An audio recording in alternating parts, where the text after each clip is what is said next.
Hello दोस्तों, want to become a data scientist but don't know where to start? Here your golden chance. I have found best work from home internship with stipend 8500. Let's start with requirement.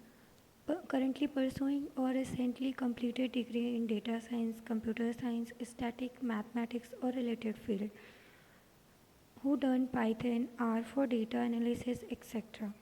Important dates and deadline 10 August 25. You have time more than 7 days.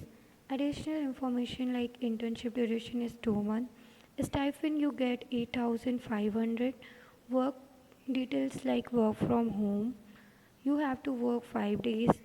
Internship type is work from home.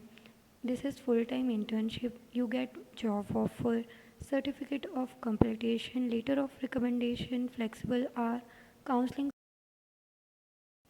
We will share link on the comment section as well as we can send PDF as you want. Please share and comment.